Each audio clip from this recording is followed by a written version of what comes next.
1947 में देश का विभाजन हुआ। वर्तमान पाकिस्तान और बांग्लादेश में हिंदुओं पर अनन्य अत्याचार हुए। करोड़ों लोग मृत्युमुखी पड़े। सब कुछ लूट लिया गया। करोड़ों हिंदुओं ने खाली हाथ भारत में शरणार्थी के रूप में आसरा लिया। ऐसे समय में हिंदू विस्थापितों की मदद करके उनके खाने पीने, निवास और औषधोपचार की व्यवस्था करने के लिए संघ ने पहल की। लाखों संघ स्वयंसेवक कई वर्षों तक इसी कार्य में शामिल रहे। संघ की पहल से भारत भर में विस्थापितों की लगभग 3,000 छावनियां खड़ी की गईं। इन प्रयासों से हिंदू विस्थापितों का दुहक भले ही कम न हुआ हो, पर उनकी घावों पर हल्की फूंक मारने का ऐतिहासिक कार्य संघ ने किया, यह निश्चित है। नमस्कार, मैं हूं कणिका और आप देख रहे हैं अवधूत चिंतन। 1962 के चीन विरुद्ध हुए युद्ध काल में हो, 1965 में पाकिस्तान से हुए युद्ध के दौरान हो, या 1971 में बांग्लादेश मुक्ति संग्राम के प्रसंग में पाकिस्तान से हुए युद्ध में हो, संघ ने आपत्तिकाल में नागरिक सेवा देने में हमेशा ही पहल की और उत्तम सेवा निभाई। 1977 वर्ष के अंत में आंध्र प्रदेश के सागरी तट पर आए चक्रवात ने अत्यंत बड़े पैमाने पर वित्त और प्राणहानि की। संघ स्वयंसेवकों ने दिन रात मेहनत कर नागरिकों की सहायता की। 1984 में इंदिरा गांधी की दुर्भाग्यपूर्ण हत्या हुई। उस समय हजारों सिख बंधुओं को दिल्ली व आसपास के क्षेत्रों में मार डाला गया। उस समय हजारों सिख परिवारों को सुरक्षा देने का कार्य संघ स्वयंसेवकों ने किया। इसी प्रकार सिख दंगा पीड़ितों को आसरा और जीवन आवश्यक वस्तुएं उपलब्ध कराने के लिए राहत शिविर स्थापित किए गए। ऑपरेशन ब्लू स्टार के कारण कुछ हद तक क्षतिग्रस्त हुए अमृतसर स्थित स्वर्ण मंदिर के पुनर्निर्माण हेतु हुई कार सेवा में संघ स्वयंसेवकों ने भाग लिया। इस कालखंड में आंध्र के गोदावरी क्षेत्र में चक्रवातों ने कहर बरपाया। 900 से अधिक लोगों को अपना जीवन गंवाना पड़ा और अकल्पनीय वित्त हानि हुई। ऐसे कठिन समय में वहां के नागरिकों की मदद करना और उनके लिए अनेक राहत शिविर तैयार करके उनकी सेवा करना, यह कार्य संघ ने किया। इसी वर्ष हरियाणा के चरखी दादरी में एक बड़ी दुर्भाग्यपूर्ण विमान दुर्घटना हुई, जिसमें 350 यात्री मृत्युमुखी पड़े। इस प्रसंग में संघ द्वारा किए गए बचाव कार्य को विश्व भर में, विशेषकर खाड़ी देशों में विशेष प्रसिद्धि मिली। 1999 में ओडिशा के तटीय क्षेत्र पर अति भयंकर चक्रवात ने भीषण कहर ढाया। आर्थिक दृष्टि से गरीब ओडिशा के लिए यह अत्यंत बड़ा झटका था। इसमें 10,000 से अधिक नागरिकों की मृत्यु हुई। वित्त हानि की गणना करना तो असंभव ही था। इस अत्यंत कठिन समय में संघ ने विस्थापितों की मदद और उनके पुनर्वास का हिमालय के समान विशाल कार्य किया।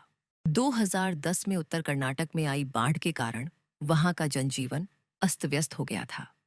ऐसे समय में लगभग 2,400 संघ स्वयंसेवकों ने 180 गांवों में राहत सामग्री का वितरण किया। संघ की ही एक संस्था सेवा भारती ने 9 गांवों में 1,680 घर बनाकर बाढ़ में विस्थापित हुए नागरिकों का पुनर्वास किया। दुर्भाग्य से इसी वर्ष उत्तराखंड में 4 धाम यात्रा के दौरान अत्यंत भयंकर प्राकृतिक आपदा आई। हमेशा की तरह संघ ने तुरंत ही अपना बचाव कार्य आरंभ किया और अपना कर्तव्य पूरी निष्ठा से निभाया। 30 सितंबर 1993 को किल्लारी में अत्यंत भयंकर भूकंप आया। लातूर और उस्मानाबाद, इन 2 जिलों में इसके बड़े परिणाम महसूस हुए। इस भूकंप में 52 गांव तबाह हो गए, लगभग 10,000 लोग मृत हो गए और 30,000 लोग जख्मी हुए। यह भूकंप विश्व के सबसे कुख्यात भूकंपों में से एक था। इस भूकंप के बाद विश्व भर से सहायता का प्रवाह शुरू हुआ, परंतु घटनास्थल पर सर्वप्रथम पहुंचा वह था संघ का स्वयंसेवक। हजारों संघ स्वयंसेवक जो भी सहायता हाथ में मिली उसे लेकर भूकंपग्रस्त गांवों में पहुंच गए। भूकंप के बड़े पैमाने को देखते हुए इन संघ स्वयंसेवकों के विभिन्न समूह बनाए गए और प्रत्येक समूह को कुछ गांव सौंपे गए। मृत लोगों के अंतिम संस्कार से लेकर घायलों के औषधोपचार तक की सारी जिम्मेदारी संघ स्वयंसेवकों ने उठाई। बेघर हुए लोगों के लिए अस्थायी निवास, भोजन, पीने का पानी, कपड़े और औषधोपचार की व्यवस्था भी की गई। भूकंप के कारण ढह गई इमारतों में अनेक लोग फंस गए थे। ऐसे समय में सेना के जवान, पुलिस और रेड क्रॉस के कर्मचारी जैसे अपने प्राणों की परवाह न करते हुए कार्य कर रहे थे। उसी समय उनके कंधे से कंधा मिलाकर संघ स्वयंसेवक भी अपने गणवेश में उसी कार्य में जुटे हुए थे।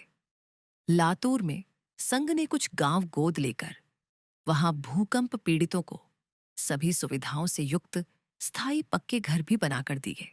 2001 के प्रजासत्ताक दिवस पर भुज में आए महाभयंकर भूकंप ने सभी की परीक्षा ली।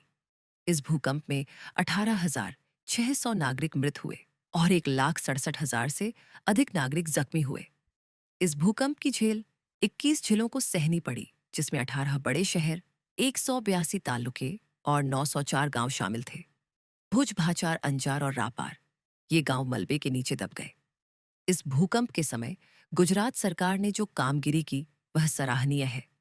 केवल अस्थायी मदद देकर गुजरात सरकार नहीं रुकी, बल्कि भूकंप से उजाड़ हुए सभी गांवों का आधुनिक तरीके से शाश्वत विकास किया गया। भुज के भूकंप के समय भूकंपग्रस्तों की सहायता के लिए देश भर से अनेक संघ स्वयंसेवक वहां पहुंचे और सैकड़ों राहत शिविर तैयार करके भूकंपग्रस्तों की प्रारंभिक अन्न, वस्त्र, निवास जैसी प्राथमिक आवश्यकताओं की पूर्ति की। स्वयं डॉक्टर रहे प्रशिक्षित संघ स्वयंसेवक भारत के कई स्थानों से भुज पहुंचे और उन्होंने अपनी अपनी टोली बनाकर विभिन्न भूकंपग्रस्त गांवों में जाकर वैद्यकीय सहायता प्रदान करने का कार्य किया। केरल में अभी हाल ही में, यानी कुछ महीने पूर्व, वायनाड में भूस्खलन से हुई प्राकृतिक आपदा के समय वहां के सांसद का पक्ष नहीं, वहां के शासकों का पक्ष नहीं, बल्कि केरल में जिन संघ स्वयंसेवकों की निरंतर हत्या होती रहती है, वही संघ आगे आया और संघ स्वयंसेवकों ने निरपेक्ष भाव से बचाव और सहायता कार्य किया। 21वीं सदी की सबसे बड़ी प्राकृतिक आपदा कहा जा सके ऐसा सुनामी चक्रवात 26 दिसंबर 2004 को भारत के पूर्वी तट से आ टकराया, जिसके प्रभाव पश्चिमी तट पर भी महसूस हुए। आंध्र प्रदेश, तमिलनाडु, ओडिशा और पश्चिम बंगाल, इन राज्यों को इसकी अत्यंत भीषण मार झेलनी पड़ी। विश्व भर में इस सुनामी से लगभग 2,30,000 नागरिक मृत्युमुखी पड़े, ऐसा अनुमान है। इस महाभयंकर समय में अपने प्राणों की भी परवाह न करते हुए संघ स्वयंसेवकों ने जो बचाव कार्य किया और उसके बाद आपदाग्रस्तों की सहायता एवं उनके पुनर्वास के लिए जो कठिन श्रम किए, उन्हें शब्दों में व्यक्त करना कठिन है। 2021 में उत्तराखंड में आए, 2007 में बिहार में आए, 2018 में केरल में तथा कोकण और कोल्हापुर में आए महापूर। ऐसी अनेक छोटी बड़ी प्राकृतिक आपदाओं में संघ स्वयंसेवकों ने किसी निमंत्रण की प्रतीक्षा किए बिना सेवा कार्य किया है। यह इतिहास है। कोरोना की महामारी के समय उत्पन्न हुई परिस्थिति हो, जब जब राष्ट्र संकट में आता है, समाज संकट में आता है, तब तब संघ स्वयंसेवक सबसे पहले सहायता के लिए पहुंचते हैं। सहायता करते समय जिसे मदद की जाती है, उसकी जात, पात, धर्म, गोत्र, भाषा, वंश, वर्ण या लिंग, इनमें से किसी का भी तनिक विचार किए बिना केवल मानवता की भावना से कार्य करने की शिक्षा संघ देता है। परंतु आपदा प्रबंधन में संघ का अनुभव उल्लेखनीय और अत्यंत विशाल है। अगर आपको यह वीडियो पसंद आया हो तो लाइक करें, कमेंट करें, चैनल को सब्सक्राइब करें और बेल आइकन दबाना न भूलें, ताकि आपको हमारे नए वीडियो की सूचना मिलती रहे।